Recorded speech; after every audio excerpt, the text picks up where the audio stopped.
I sat in that Miami-Dade County courtroom watching my father Robert lean back smugly in his chair, while my mother Patricia smoothed her designer dress.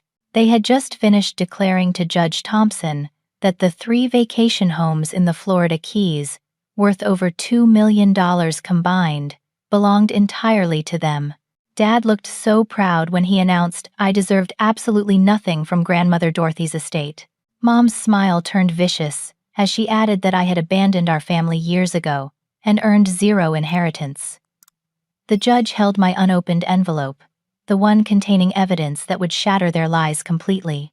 As his fingers broke the seal, my heart hammered against my ribs, knowing this single letter would expose their fraud forever. 6 months earlier, I never imagined I would be sitting across from my own parents in a courthouse, fighting for justice. It all started when my beloved grandmother Dorothy passed away quietly in her homestead apartment on a rainy Tuesday morning in March.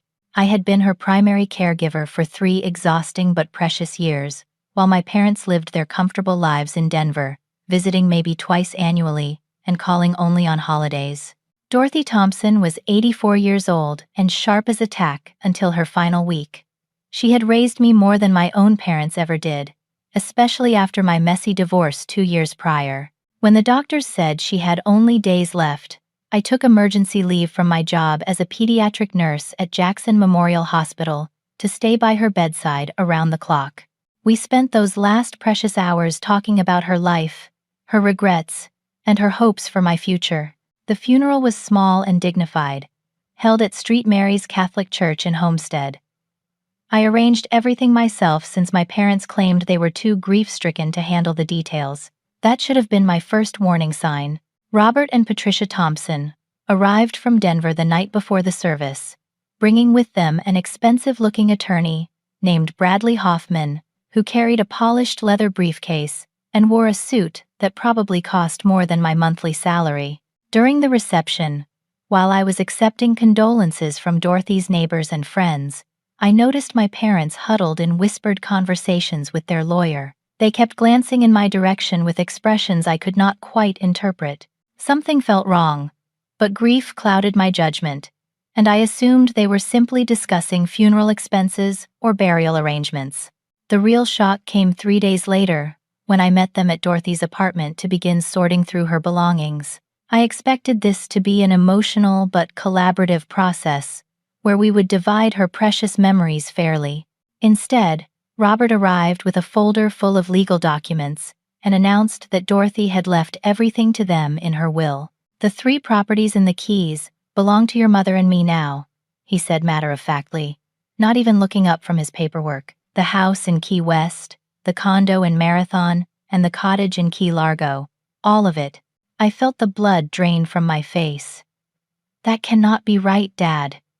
Grandma Dorothy always promised those places would be mine someday. She told me dozens of times that she wanted me to have them because I was the only one who truly cared about her." Patricia laughed coldly, a sound that chilled me to the bone. "Your grandmother was getting senile in her final years, Jillian. She said lots of things that did not make sense. The legal documents are clear. As her son, your father inherited the real estate portfolio. You get her personal belongings and some jewelry. That should be more than enough for someone who only showed up when she needed something." Her accusation hit me like a physical blow.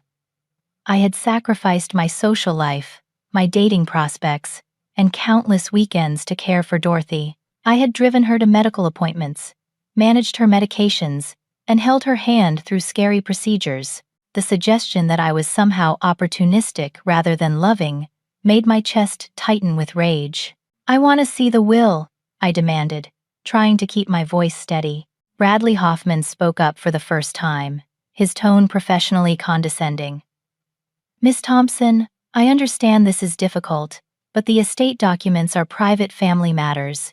Your parents have graciously decided to share the inheritance details with you, but they are under no legal obligation to provide copies of confidential paperwork." "She is family too," I protested, looking directly at Robert. "I have a right to know what Grandma Dorothy actually wrote." My father's expression hardened in a way I had rarely seen during my childhood. "You have the right to what we choose to give you, Jillian. If you keep pushing this issue, you might find yourself with nothing at all. Dorothy left those properties to us because we are her direct heirs, and because we have the financial stability to maintain them properly. A single nurse living in a rented apartment is hardly equipped to handle 3 luxury vacation homes. The conversation escalated quickly from there. Patricia accused me of trying to manipulate Dorothy during her vulnerable final years. Robert threatened to contest any legal action I might consider. Their lawyer remained silent, but took notes throughout our argument, which made me deeply uncomfortable. As they prepared to leave with boxes of Dorothy's most valuable possessions, I made one final plea. Please just let me see a copy of the will. That is all I am asking. I need to know that this is really what she wanted. Robert turned back at the door, his face set in stone. If you pursue this matter legally, Jillian, you will lose more than just an inheritance. You will lose your family completely. Is that really what you want? The threat was clear and painful. But as I stood alone in Dorothy's empty apartment that evening, surrounded by the few personal items they had left me, something did not add up. Dorothy had been incredibly specific about her plans for those properties. She had shown me architectural sketches for renovations she wanted me to make. She had discussed rental income projections and maintenance schedules. Most importantly, she had made me promise to use the properties to help families with special needs children, something she was passionate about after volunteering with disabled veterans for decades. That night, unable to sleep, I began examining the documents my parents had shown me more carefully. The will was dated just 2 months before Dorothy's death, which seemed odd since she had always been meticulous about keeping her affairs in order. The signature looked slightly different from other documents I had seen her sign over the years. The witness signatures were from people I did not recognize, despite knowing most of Dorothy's close friends and associates. The more I studied those papers, the more convinced I became that something was terribly wrong. My parents had not just inherited Dorothy's properties through normal legal channels.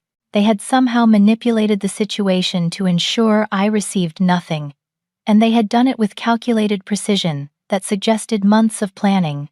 The realization that my own parents had potentially defrauded both me and Dorothy's memory filled me with a rage I had never experienced before. But it also gave me something else: determination. If they thought their intimidation tactics would make me back down, they were about to discover just how wrong they could be. The next morning, I called in sick to work and drove straight to Dorothy's retirement community in Coral Gables. If I was going to uncover the truth about what happened, I needed to start with the people who knew her best during her final months. Dorothy had lived at Sunset Manor for 5 years and had developed close friendships with several residents and staff members. My first stop was Helen Martinez, Dorothy's closest friend and next-door neighbor in the senior complex. Helen was 79 years old, originally from Cuba, and had the kind of sharp memory that made her an excellent witness to recent events. She invited me into her apartment, which was decorated with family photos and smelled wonderfully of Café Cubano. "Mija, I have been waiting for you to come see me," Helen said, gesturing for me to sit on her floral sofa. "I was at Dorothy's funeral, but there were too many people to talk privately. I have things to tell you that your parents will not want you to hear." My pulse quickened. "What kind of things, Mrs. Martinez?" Helen poured me coffee in a delicate china cup and settled into her favorite rocking chair.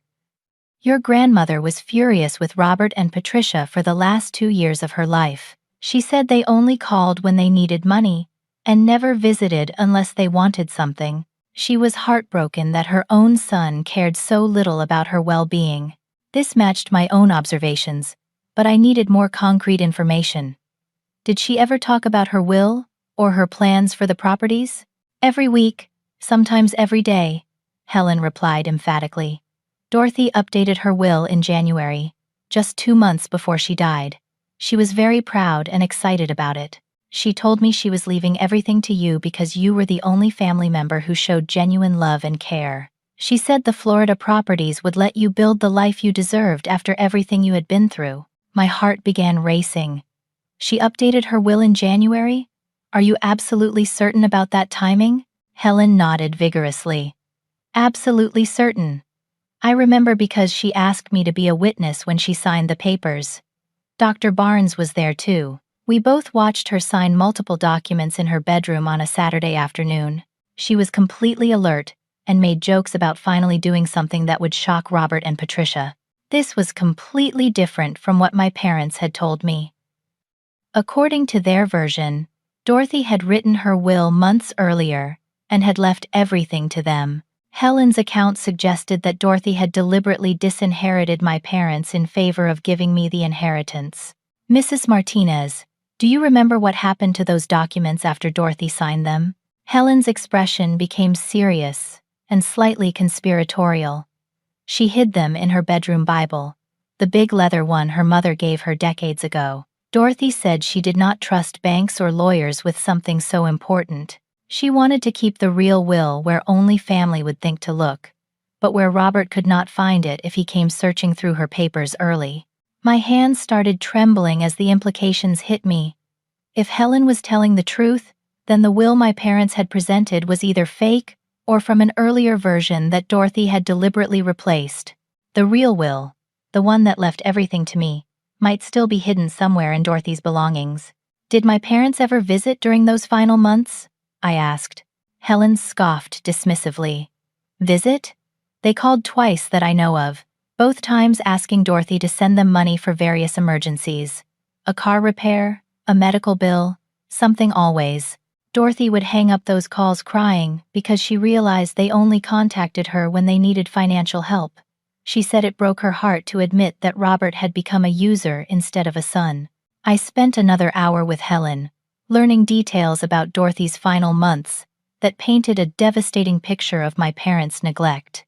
According to Helen, Dorothy had tried repeatedly to connect with Robert and Patricia, sending cards, making phone calls, even offering to pay for them to visit Florida. They had excuses for every invitation and seemed irritated whenever she tried to maintain regular contact. Before leaving, Helen gave me Dr. Samuel Barnes' contact information. He was Dorothy's primary physician and the second witness to her will signing. She also provided the names of 2 other residents who had heard Dorothy talking excitedly about her inheritance plans for me. My next stop was Dorothy's apartment, which my parents had left largely undisturbed, aside from removing the most obviously valuable items. They had taken her jewelry, her antique furniture, and her collection of first-edition books.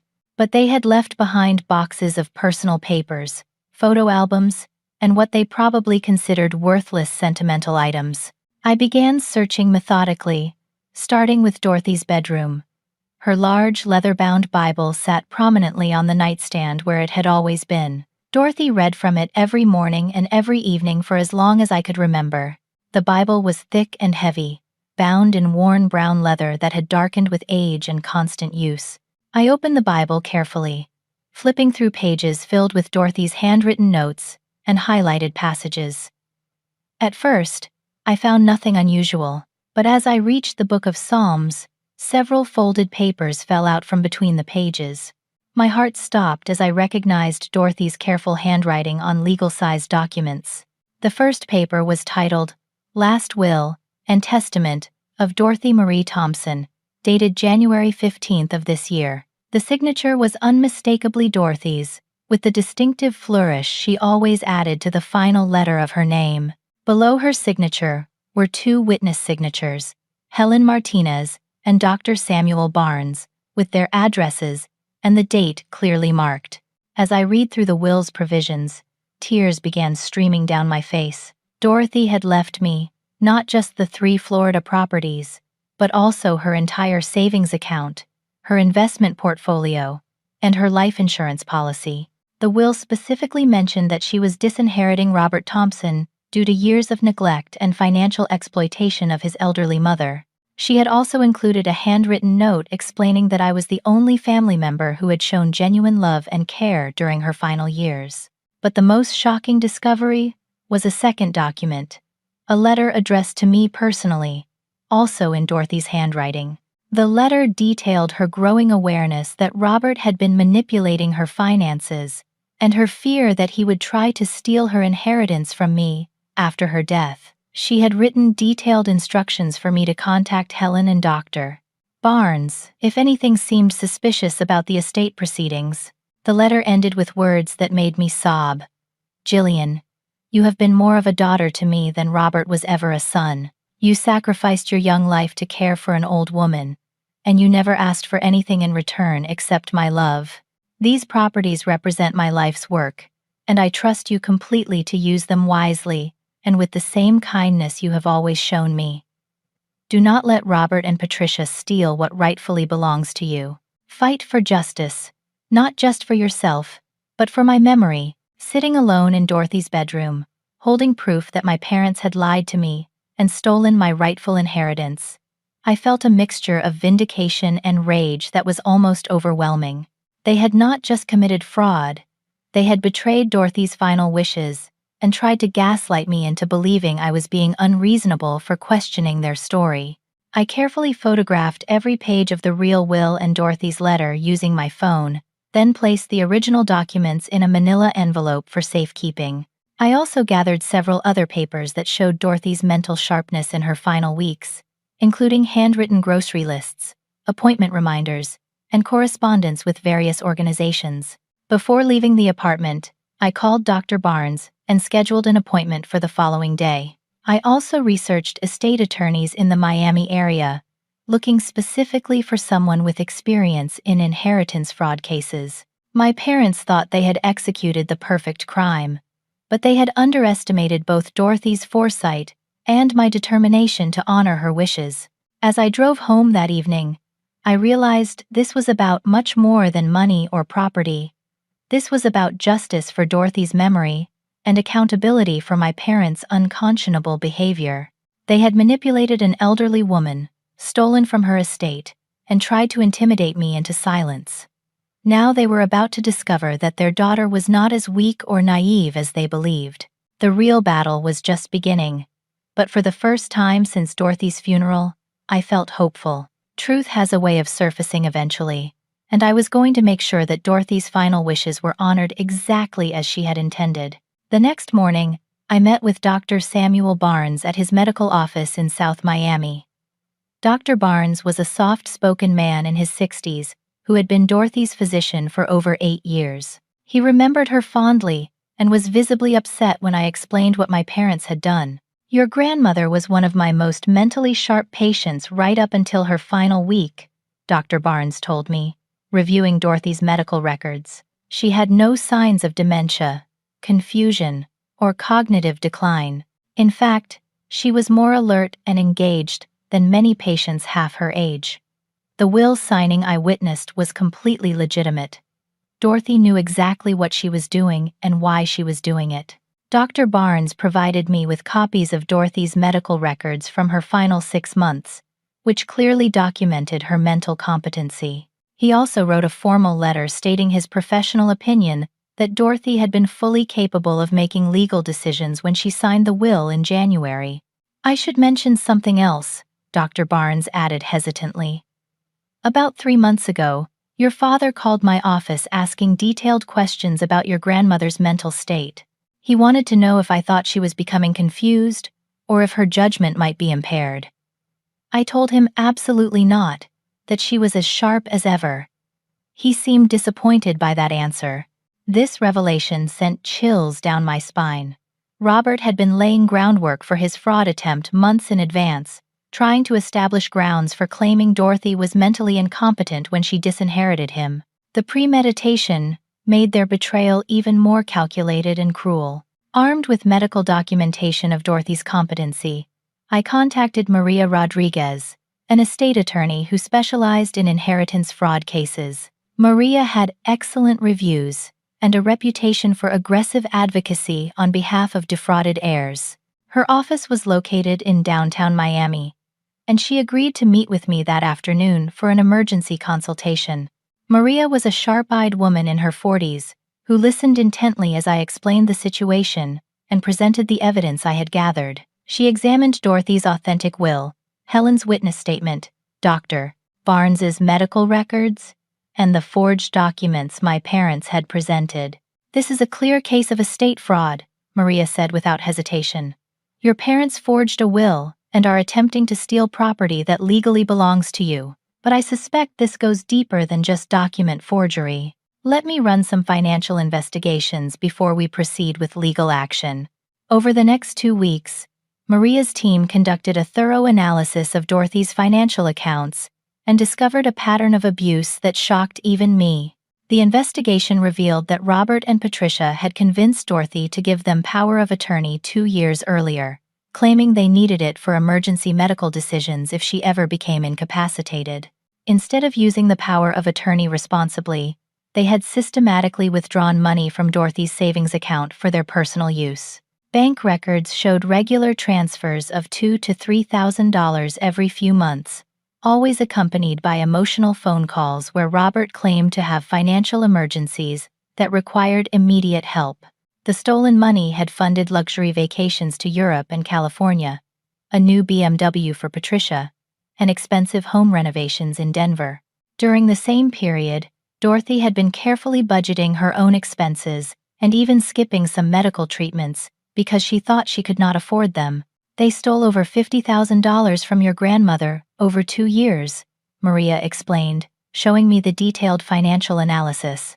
But the most egregious theft occurred just days before her death. Maria presented evidence that was even more disturbing than the systematic financial abuse.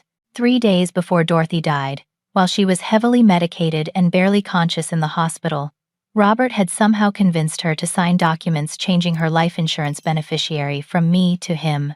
The hospital records showed that Dorothy was receiving strong pain medications and was drifting in and out of consciousness during those final days. The nurse's notes indicated she was often confused about where she was and had difficulty recognizing visitors. Yet somehow, Robert claimed she had been alert enough to make major financial decisions about her life insurance policy. This is elder abuse at its worst, Maria said angrily. They manipulated a dying woman for financial gain. We are not just talking about estate fraud anymore. This involves multiple felonies, including forgery, theft, elder abuse, and exploitation of a vulnerable adult. The life insurance policy was worth $125,000 and had originally been designated for me to help cover educational expenses if I decided to pursue advanced nursing degrees. Dorothy had specifically explained this to me several times, saying she wanted to support my career development even after she was gone.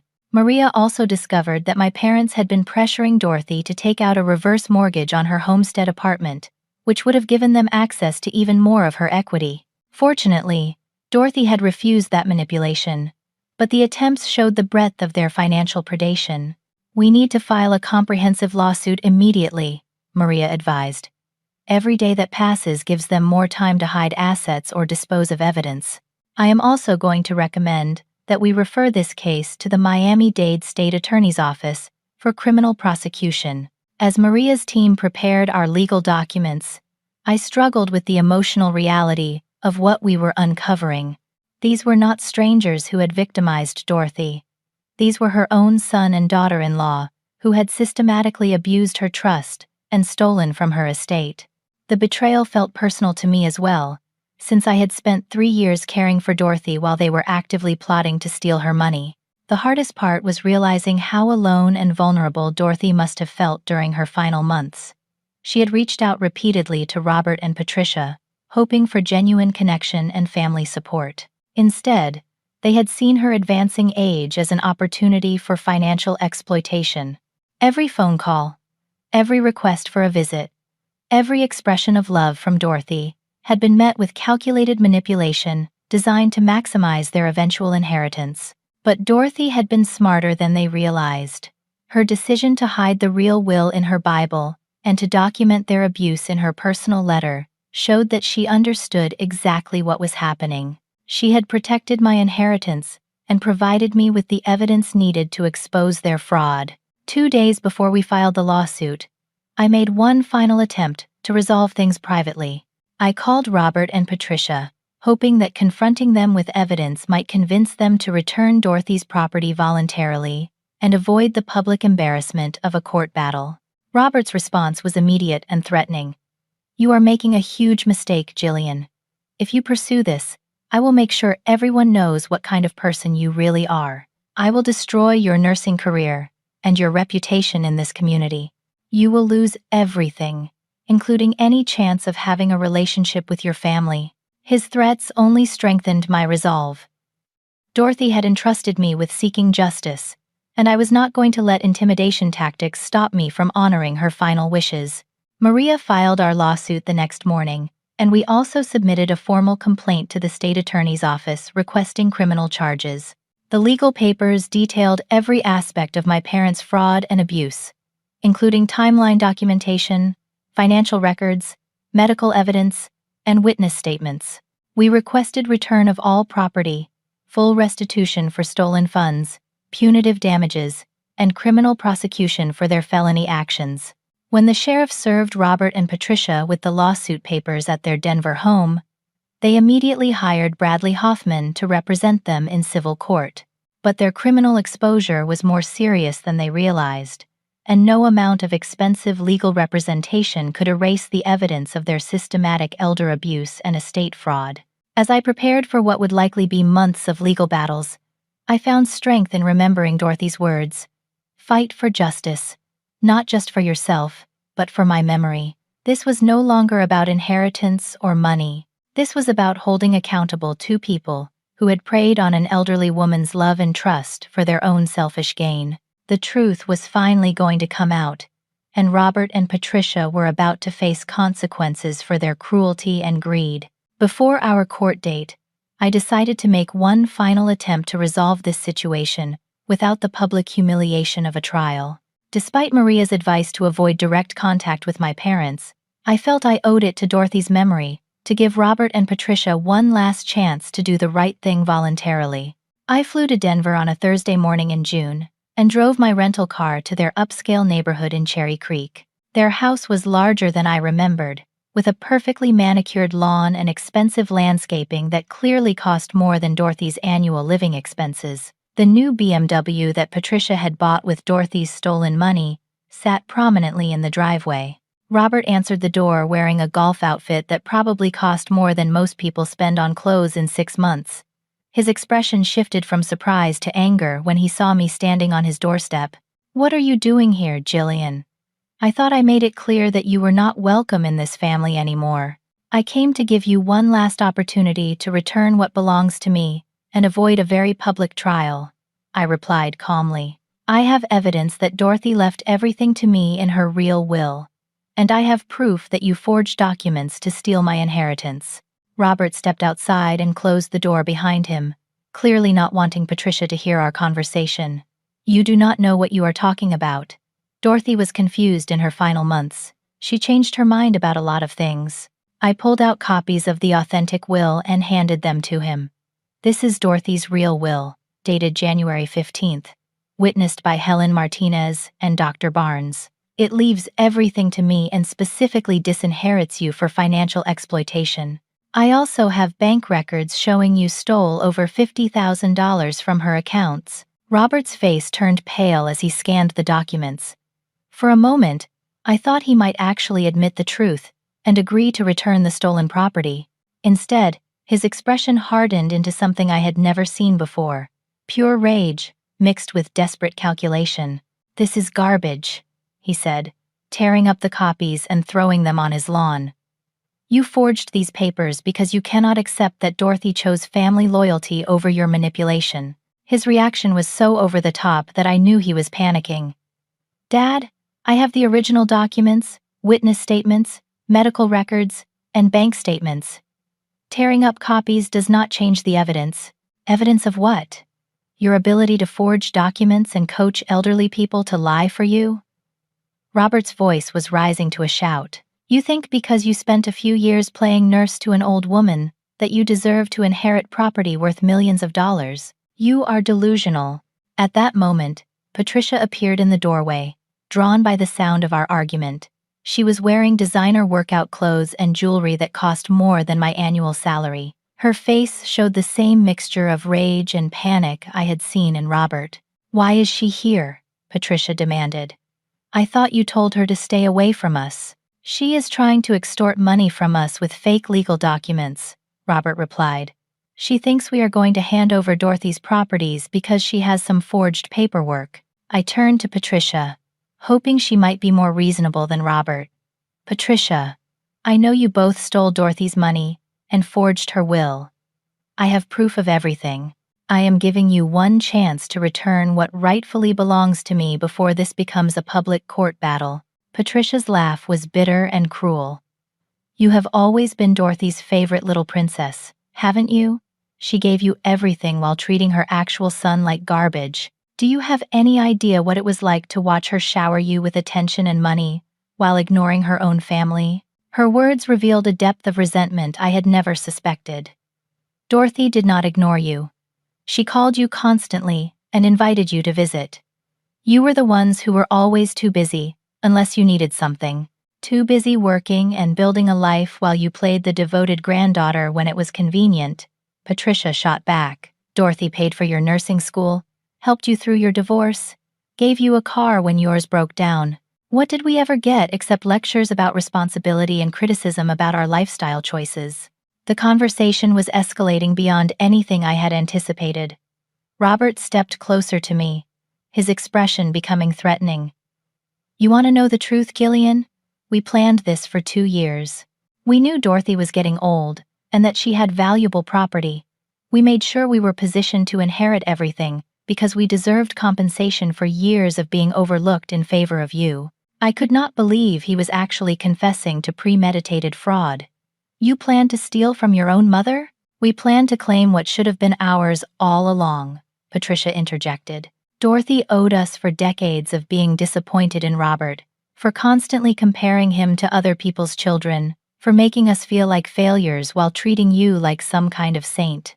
Their resentment was deeper and more toxic than I had imagined. This was not just about money. It was about years of perceived slights and jealousy that had festered into criminal behavior. So you decided to steal from an elderly woman as revenge for your hurt feelings? I asked incredulously. Robert stepped even closer, close enough that I could smell alcohol on his breath despite it being barely noon. We decided to take control of our own inheritance before Dorothy could give it all away to someone who did not deserve it. You think you are owed those properties because you spent some weekends visiting? We are her blood relatives. We had a right to protect our interests. By forging documents and stealing her money, Patricia's voice turned vicious.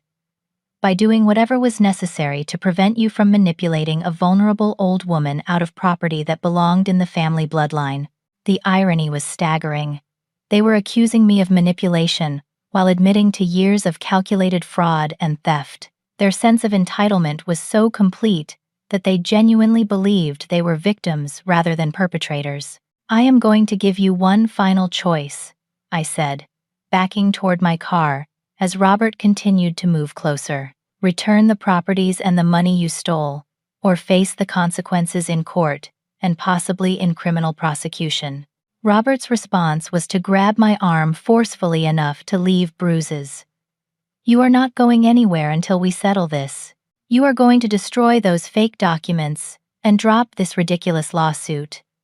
Or I am going to make your life so miserable that you will wish you had never been born. I jerked my arm free and ran to my rental car, genuinely afraid that Robert might become physically violent. As I started the engine, Patricia screamed from the driveway, "You ungrateful little bitch! After everything this family has done for you, this is how you repay us? You are going to regret crossing us." Driving away from their house, my hands were shaking with a combination of adrenaline and rage. Any lingering doubt I might have had about pursuing legal action had evaporated completely. Robert and Patricia had not only admitted to fraud, they had threatened me physically and made it clear they felt completely justified in their criminal behavior. Their sense of entitlement and complete lack of remorse showed me that they would never voluntarily return Dorothy's property or acknowledge the harm they had caused. They viewed themselves as victims of Dorothy's favoritism toward me, rather than as adults who had chosen to neglect their elderly mother and then steal from her estate. The flight back to Miami gave me time to process what had happened and to prepare mentally for the court battle ahead. Robert and Patricia had shown their true character, and now it was time for them to face the legal consequences of their choices. Dorothy had been right to disinherit them. They had proven themselves unworthy of her love, her trust, and her legacy. Now it was up to me to make sure that justice prevailed, and that Dorothy's final wishes were honored, despite their attempts to subvert them. The trial began on a sweltering Monday morning in August, at the Miami-Dade County Courthouse. Judge William Thompson's courtroom was smaller than I had expected, with dark wood paneling and fluorescent lighting that cast harsh shadows across the rows of benches. I sat with Maria Rodriguez at the plaintiff's table, trying to calm my nerves as we reviewed our opening strategy one final time. Robert and Patricia entered the courtroom looking like they were attending a country club event rather than facing fraud charges. Patricia wore an expensive navy blue dress with matching shoes and carried a designer handbag that probably cost more than my monthly rent. Robert had on a perfectly tailored charcoal gray suit with a silk tie and gold cufflinks. Their attorney, Bradley Hoffman, looked equally polished and confident as he arranged his materials at the defense table. Judge Thompson was a distinguished man in his early 60s, with silver hair and sharp blue eyes that seemed to miss nothing. He had a reputation for being fair but no nonsense, and Maria had warned me that he did not tolerate dishonesty or manipulation in his courtroom. Bradley Hoffman stood to deliver his opening statement with the smooth confidence of someone accustomed to expensive litigation. He painted a picture of Dorothy as an elderly woman whose judgment had become impaired in her final months, making her susceptible to manipulation by a granddaughter who had isolated her from her loving son and daughter-in-law. Dorothy Thompson was vulnerable and alone during her final years, Hoffman argued. My clients, Robert and Patricia Thompson, live in Denver and were unable to visit as frequently as they would have liked due to work obligations and financial constraints. Miss Jillian Thompson took advantage of this geographical separation to insert herself as the primary caregiver and systematically turn Dorothy against her own son. Hoffman's narrative was skillfully crafted but completely false. He claimed that Dorothy had written her will, leaving everything to Robert months before her death, when she was still thinking clearly. According to his version, the documents Jillian presented were either forged or represented Dorothy's confused ramblings during her final weeks, when she was not mentally competent to make legal decisions. The evidence will show that Dorothy Thompson made a thoughtful and legally binding decision to leave her estate to her son, who had been her faithful supporter for decades. Miss Jillian Thompson's claims of a later will are a desperate attempt to overturn her grandmother's legitimate wishes through fraudulent documentation. When Maria stood to deliver our opening statement, she took a completely different approach. Rather than making sweeping claims, she methodically outlined the evidence we would present: bank records, medical documentation, witness testimony, and handwriting analysis that would prove Dorothy's authentic will had been replaced with a forgery. Ladies and gentlemen, this case is about a calculated fraud perpetrated against an elderly woman by her own son and daughter-in-law. The evidence will show that Robert and Patricia Thompson systematically stole money from Dorothy Thompson's accounts, manipulated her into giving them power of attorney, and then forged documents to steal an inheritance that rightfully belonged to the plaintiff. Maria's tone was calm and factual, which made her accusations even more powerful. She promised to present evidence that would prove Dorothy was mentally sharp when she wrote her authentic will, that Robert and Patricia had been neglecting her for years, and that they had planned their inheritance theft well in advance. The first day of testimony began with character witnesses. Helen Martinez took the stand wearing her best dress and speaking with the dignity of someone who had lived through real hardship and understood the difference between right and wrong. She testified about Dorothy's mental sharpness, her excitement about updating her will, and her heartbreak over Robert's neglect. Dorothy was as smart as any person I have ever known, Helen said firmly. She read newspapers every day, did crossword puzzles, balanced her own checkbook, and remembered every detail about her friends and family. When she signed that will in January, she knew exactly what she was doing and why she was doing it. Bradley Hoffman tried to undermine Helen's testimony by suggesting she was motivated by friendship loyalty rather than objective truth. But Helen's responses were so sincere and specific that even he seemed uncomfortable, attacking an elderly woman who was clearly telling the truth. Dr. Barnes testified next, presenting Dorothy's medical records and his professional assessment of her cognitive abilities. His testimony was particularly damaging to my parents' case because it provided clinical documentation that Dorothy had no signs of dementia or mental impairment during the time period when they claimed she was confused.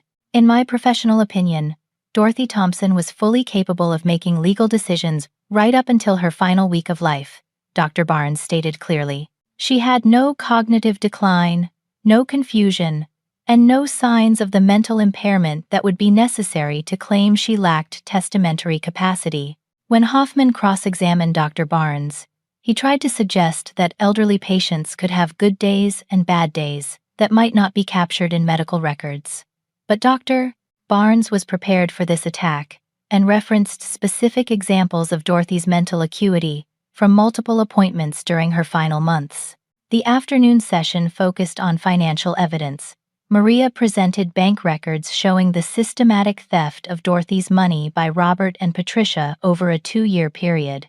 The pattern was so clear and documented so thoroughly that even Hoffman seemed surprised by the extent of their financial abuse. These transfers were not gifts or legitimate financial assistance, Maria explained to the jury. These were unauthorized withdrawals made possible by a power of attorney that was obtained through false pretenses and then abused for personal enrichment. The most dramatic moment of the first day came when Maria presented evidence about the life insurance policy changes that Robert had convinced Dorothy to sign during her final days in the hospital. The medical records showed Dorothy was heavily sedated and barely conscious when those papers were signed. This represents elder abuse at its most despicable level, Maria stated, taking advantage of a dying woman's vulnerability to steal money that was intended for her granddaughter's education. Judge Thompson examined the life insurance documents carefully, and I could see his expression grow more serious as he reviewed the timeline. When he looked up at Robert, his disapproval was obvious even though he maintained judicial neutrality. The first day ended with Hoffman calling Robert to testify on his own behalf. Robert took the stand with confidence, presenting himself as a loving son who had been unfairly accused by a vindictive granddaughter. He testified that Dorothy had always intended to leave her estate to him as her direct heir, and that all financial transactions had been legitimate gifts or assistance requests from Dorothy herself. My mother was generous with her money throughout her life, Robert testified. When she offered to help us with expenses or emergencies, we accepted gratefully, because that was her way of showing love to her family. Robert's testimony was smooth and well-rehearsed, but Maria was prepared for his lies. When she cross-examined him, she began by asking simple questions about his visits to Dorothy and his phone calls with her during her final year. Mr. Thompson, how many times did you visit your mother in Florida during her final year of life? Robert hesitated, clearly not expecting such a direct question. Several times. I cannot give you exact dates without checking my calendar. Maria presented airline records that she had subpoenaed. According to these records, you flew to Florida exactly twice in the year before your mother's death. Both visits lasted less than 48 hours. Is that your definition of being a loving and attentive son? The courtroom was silent, as Robert struggled to explain why he had visited his dying mother only twice while I was providing daily care. His answers became defensive and contradictory, making him look exactly like what he was, a neglectful son who was lying to justify stealing his mother's money. But the real shock came when Judge Thompson interrupted the cross-examination with an unexpected question. Mr. Thompson, may I examine the will documents that form the basis of your inheritance claim? Hoffman handed the forged will to the judge, who studied it carefully for several long minutes. The courtroom was completely quiet as Judge Thompson examined the signature and witness information. Finally, Judge Thompson looked up with an expression that sent chills through my parents' legal team. "This is very interesting," he said quietly. "I knew Dorothy Thompson personally for over 30 years through various charity organizations in South Florida.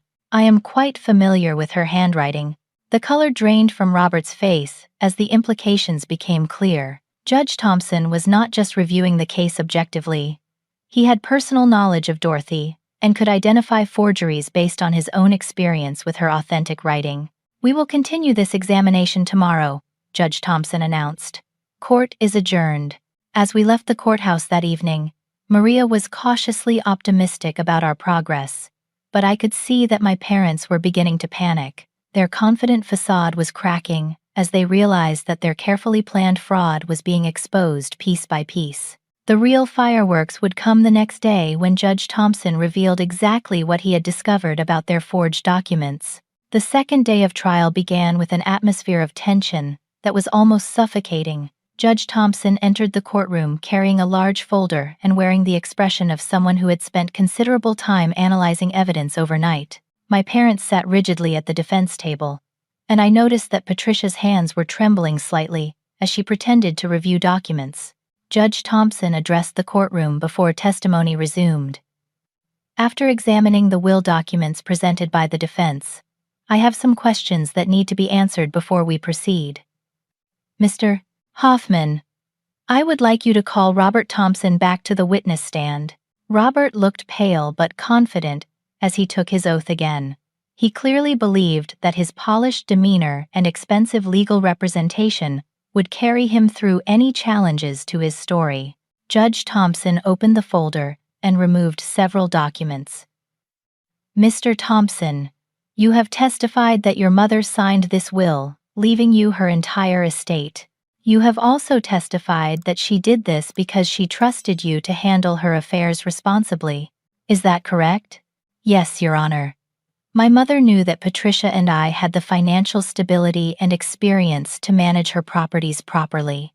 Judge Thompson nodded, and then dropped a bombshell that changed everything. "Mr. Thompson, I personally knew your mother for over 30 years. We served together on the board of the Veterans Support Foundation, and I was familiar with her handwriting from countless documents she signed during that time. The signature on this will is not your mother's authentic signature." The courtroom erupted in whispers and gasps. Bradley Hoffman looked like he had been hit by a truck, while Robert's face went completely white. "Your Honor," Hoffman protested, "while we respect your personal relationship with Mrs. Thompson, handwriting analysis should be conducted by professional experts rather than personal observation." Judge Thompson's expression was stern. "Mr. Hoffman, I am not making a legal ruling based on personal observation. I ordered professional handwriting analysis last night, and the results confirm that this signature was forged. The authentic signature shows completely different pen pressure, letter formation, and stroke patterns than your client's document." Maria had arranged for handwriting analysis as part of our case preparation, but having Judge Thompson independently reach the same conclusion was devastating for my parents' defense. "Furthermore," Judge Thompson continued, "I have some questions about witness signatures on this document. Mr. Thompson, can you tell me who witnessed your mother signing this will?" Robert consulted with his attorney before answering. "Two of my mother's neighbors at the retirement community. I believe their names are listed on the document." Judge Thompson examined the will again. The witnesses listed are James Mitchell and Sarah Williams. "My staff contacted the Sunset Manor retirement community this morning. There has never been a resident named James Mitchell at that facility. Sarah Williams moved to Ohio 18 months ago and has been contacted by investigators. She states that she never witnessed your mother signing any legal documents and that her signature on this will is a forgery." The revelation hit the courtroom like a thunderbolt. Not only had Robert forged Dorothy's signature, but he had also forged the witness signatures required for a valid will. This was not a simple family dispute over inheritance. This was systematic document fraud. Bradley Hoffman requested a brief recess to consult with his clients, and I could see him having a heated, whispered conversation with Robert and Patricia. When court resumed, Hoffman's strategy had completely changed. "Your Honor, my clients would like to withdraw their previous testimony and enter a plea of no contest to the civil charges. They are prepared to return all property and make full financial restitution to Miss Thompson." But Judge Thompson was not finished exposing the depth of their fraud. "Mr. Hoffman, I appreciate your client's willingness to cooperate, but we need to complete the evidentiary record for potential criminal referral. Miss Rodriguez, please present your remaining evidence. Maria stood with a stack of documents that represented weeks of investigation. Your Honor, we have evidence that goes far beyond simple will forgery. The defendants engaged in systematic elder abuse, financial exploitation, and fraud over a period of more than 2 years. The first piece of evidence Maria presented was airline and hotel records that she had obtained through subpoena. The records proved that during 3 separate occasions when Robert and Patricia had claimed to be visiting Dorothy in Florida, they were actually vacationing in Las Vegas and California using Dorothy's stolen money. These records show that on March 15th through 18th, while Mr. Thompson told his mother he was visiting her, he was actually gambling at Caesar's Palace in Las Vegas. Hotel bills show they spent over $4,000 during this trip, money that was withdrawn from Dorothy Thompson's account just days before. The evidence was displayed on a large screen for the entire courtroom to see. Credit card receipts showed expensive meals, casino gambling, and luxury hotel accommodations, all funded by money stolen from Dorothy's savings. On May 2nd through 6th, while Dorothy Thompson was in the hospital for pneumonia treatment, the defendants told her they could not visit because of work obligations. Travel records show they were actually in San Francisco on vacation, staying at the Ritz-Carlton and dining at expensive restaurants. Each piece of evidence painted a picture of callous disregard for Dorothy's well-being. While she was struggling with health problems and longing for family support, Robert and Patricia were using her money to fund luxury vacations and lying about their whereabouts. The most damning evidence came from phone records that showed the pattern of their manipulation. Dorothy had called Robert repeatedly during her final months, often leaving voicemail messages begging him to visit or at least call her back.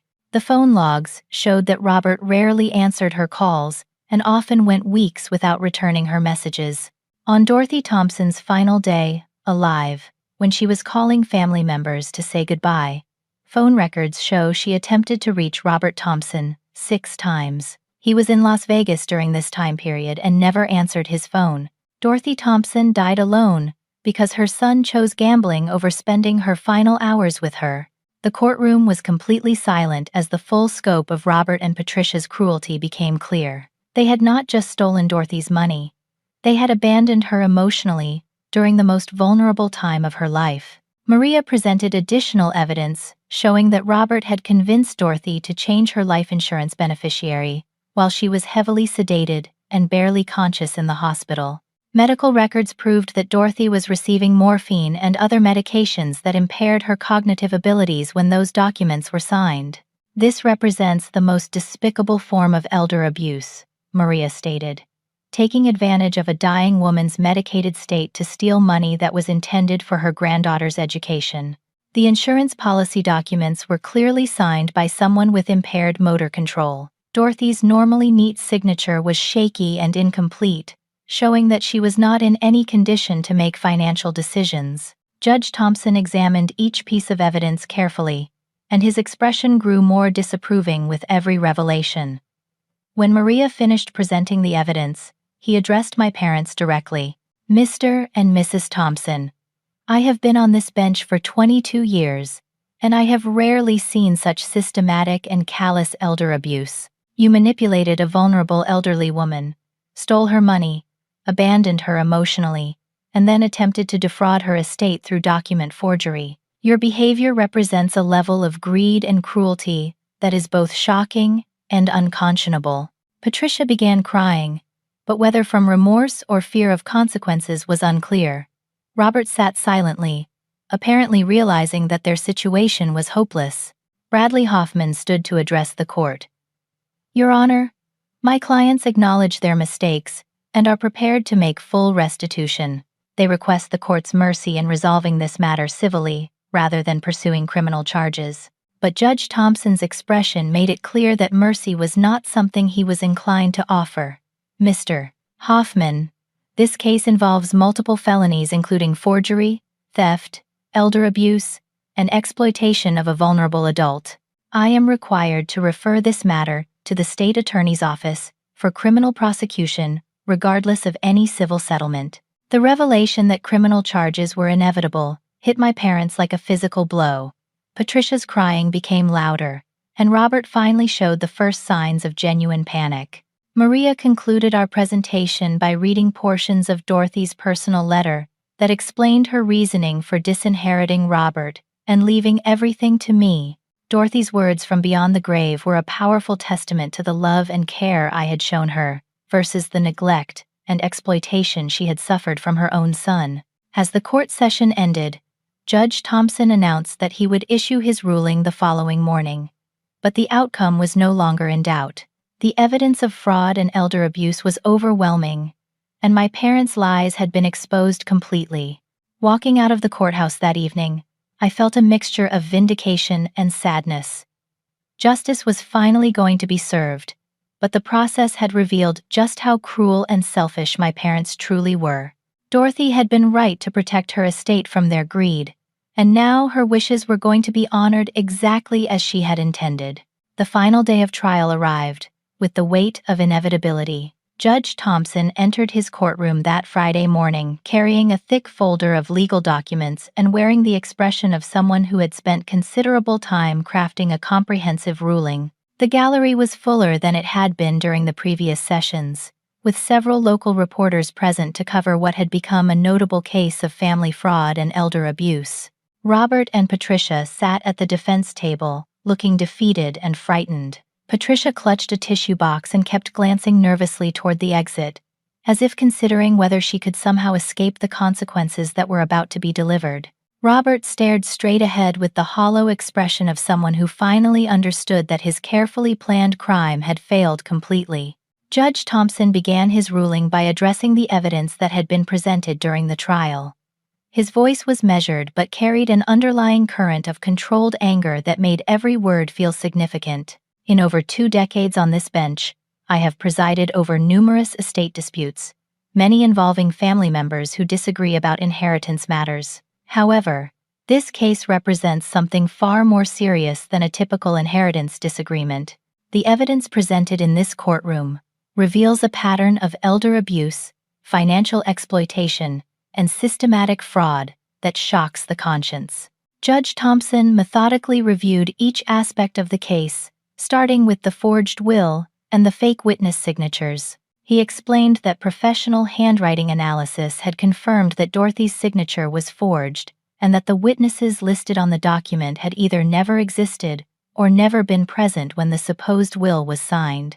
The defendants engaged in sophisticated document forgery in an attempt to steal property worth over $2 million from the rightful heir. This was not a spontaneous crime of opportunity, but rather a premeditated fraud that required months of planning and preparation. The judge then addressed the financial abuse that Robert and Patricia had perpetrated against Dorothy during her final years. He noted that the systematic theft of over $50,000 from Dorothy's accounts represented a violation of the trust she had placed in them when granting power of attorney privileges. Dorothy Thompson gave her son power of attorney, believing that he would use this authority to protect her interests if she became unable to manage her own affairs. Instead, Robert Thompson used this power to systematically steal money from his elderly mother for luxury vacations, expensive purchases, and personal enrichment. This represents a profound betrayal of fiduciary duty and constitutes criminal elder abuse. Judge Thompson's analysis of the life insurance manipulation was particularly scathing. He noted that convincing a heavily medicated, dying woman to change her beneficiary designations represented exploitation of a vulnerable adult at the most despicable level. The evidence shows that Dorothy Thompson was receiving powerful pain medications and was drifting in and out of consciousness when Robert Thompson convinced her to sign documents changing her life insurance beneficiary. Medical records clearly indicate that Dorothy was not in any condition to make informed financial decisions during this time period. This behavior represents elder abuse of the most callous and unconscionable nature. The judge then addressed the authentic will that Dorothy had hidden in her Bible and the personal letter she had written explaining her decision to disinherit Robert in favor of leaving everything to me. Dorothy Thompson was mentally sharp and fully capable of making legal decisions when she wrote her authentic will in January. The evidence proves conclusively that she intended to leave her entire estate to her granddaughter Gillian Thompson, who had provided loving care during Dorothy's final years, while her son and daughter-in-law neglected her emotional and physical needs. Judge Thompson's ruling was comprehensive and unambiguous. He ordered Robert and Patricia to immediately transfer all property titles to me, including the 3 Florida vacation homes and all associated assets. He also ordered them to pay full restitution for the money they had stolen from Dorothy's accounts, plus additional damages totaling $400,000 for their fraudulent actions. The defendants will pay all attorney fees and court costs associated with this litigation. They are permanently enjoined from challenging this ruling or attempting to claim any portion of Dorothy Thompson's estate in the future. But Judge Thompson was not finished delivering consequences. He announced that he was referring the case to the Miami-Dade State Attorney's Office for criminal prosecution on charges including forgery, theft, elder abuse, exploitation of a vulnerable adult, and perjury. The criminal behavior documented in this case cannot be resolved through civil remedies alone. The defendant's actions warrant criminal prosecution to ensure accountability and to deter similar crimes against elderly victims. The judge also issued a restraining order, prohibiting Robert and Patricia from contacting me directly or indirectly, and he ordered them to have no involvement in the management or disposition of any property that had belonged to Dorothy. As Judge Thompson concluded his ruling, Patricia broke down completely, sobbing loudly enough that court security had to escort her from the courtroom. Robert sat in stunned silence, apparently unable to process the magnitude of the consequences he was facing. Bradley Hoffman attempted to request time for an appeal, but Judge Thompson denied the motion, noting that the evidence of fraud was so overwhelming that any appeal would be frivolous and without merit. The defendants engaged in systematic criminal behavior over a period of years. The evidence of their guilt is conclusive and undeniable. This court will not entertain dilatory tactics designed to delay justice for the victim of their crimes. When the formal proceedings concluded, Maria and I met with representatives from the state attorney's office, who explained that criminal charges would be filed within the next week. They indicated that the evidence was so strong that plea negotiations would likely focus on prison sentences rather than probation. In the weeks following the trial, the full scope of justice began to unfold. Robert and Patricia were both indicted on multiple felony charges and eventually plea bargained to prison sentences of 18 months each. They were also required to pay substantial fines and were permanently barred from serving as guardians or holding power of attorney for any elderly persons. The property transfers were completed within 30 days of the court ruling. I became the rightful owner of Dorothy's 3 beautiful vacation homes in the Florida Keys, along with her investment accounts and life insurance proceeds. The total inheritance was worth approximately $2.3 million, exactly as Dorothy had intended when she wrote her authentic will. But for me, the financial windfall was less important than the sense of justice and closure. Dorothy's final wishes had been honored despite my parents' attempts to subvert them through fraud and manipulation. Her memory had been vindicated, and her trust in me had been validated by the legal system. 6 months after the trial concluded, I made a decision that I believe would have made Dorothy proud. I renovated the largest of the 3 properties in Key West, transforming it into a vacation rental facility specifically designed for families with special needs children. The house was equipped with wheelchair accessibility, sensory-friendly spaces, and specialized equipment that made it possible for families dealing with disabilities to enjoy a Florida vacation they might not otherwise be able to afford. The second property in Marathon became my personal retreat, a place where I could escape from the demands of my nursing career and remember the woman who had shaped my values and supported my dreams. I kept Dorothy's furniture and personal belongings in this house, creating a living memorial to her kindness and wisdom. The third property in Key Largo was sold, and the proceeds were used to establish the Dorothy Thompson Scholarship Fund for nursing students from low-income families. The scholarship provided full tuition assistance for students who demonstrated both academic excellence and a commitment to serving vulnerable populations. Dorothy's investment accounts and life insurance proceeds allowed me to expand these charitable activities and to pursue advanced degrees in pediatric nursing without financial stress. Every decision I made about using Dorothy's inheritance was guided by the values she had taught me: compassion, service to others, and responsibility to use privilege for the benefit of those who were less fortunate. 1 year after the trial, while organizing Dorothy's personal papers, I discovered a final letter that she had hidden in a different part of her Bible. The letter was addressed to me and dated just 1 week before her death. In it, Dorothy expressed complete confidence that I would always make the right choices about how to use whatever inheritance she left me.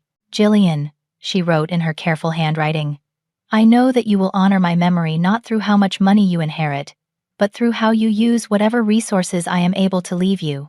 You have already shown me more love and care than I had any right to expect, and I trust completely that you will continue to make choices that reflect the values we have shared together. Use these properties and this money to build the life you deserve, but never forget that the greatest inheritance I can give you is the knowledge that you are loved unconditionally and that you have the strength to overcome any challenge that life presents to you." Dorothy's letter ended with the words that became my guiding principle: "Stand up for what is right, not because it is easy, but because justice and truth matter more than comfort or convenience. The people who try to silence you through intimidation or manipulation are afraid of your strength. Never let their fear prevent you from doing what you know is correct." Reading those words 1 year later, I realized that Dorothy had known exactly what would happen after her death. She had anticipated that Robert and Patricia would try to steal her inheritance, and she had prepared me emotionally and practically to fight for justice. Her decision to hide the authentic will and to document their abuse had given me the tools I needed to expose their fraud and reclaim what rightfully belonged to me. The experience taught me that family is defined not by blood relationships, but by genuine love, care, and mutual support.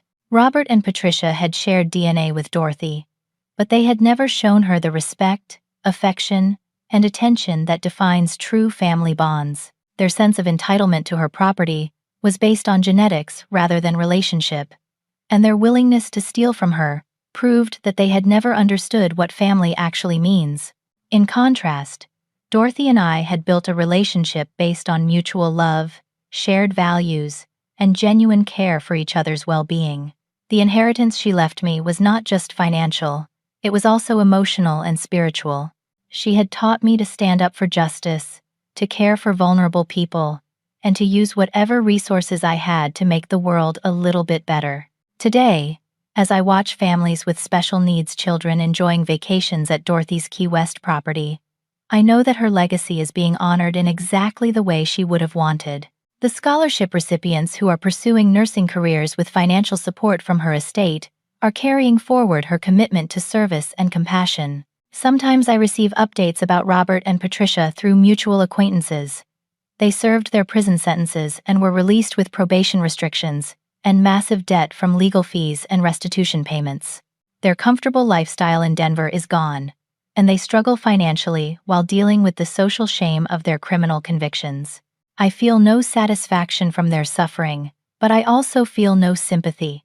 They made choices that hurt a vulnerable elderly woman who loved them unconditionally. They chose greed over family, deception over honesty, and cruelty over compassion.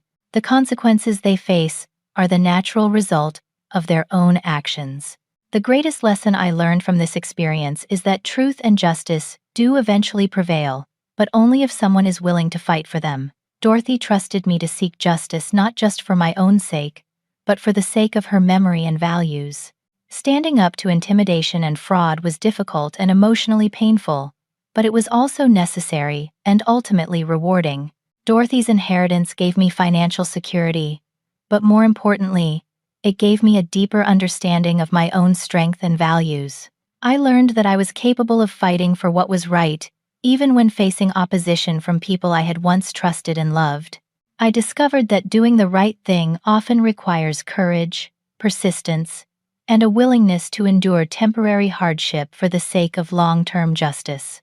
As I continue my nursing career and manage Dorothy's charitable legacy, I carry with me the knowledge that she believed in my character and trusted me completely with her life's work. That trust is both humbling and empowering, reminding me daily that every choice I make should reflect the values she taught me and the love she showed me.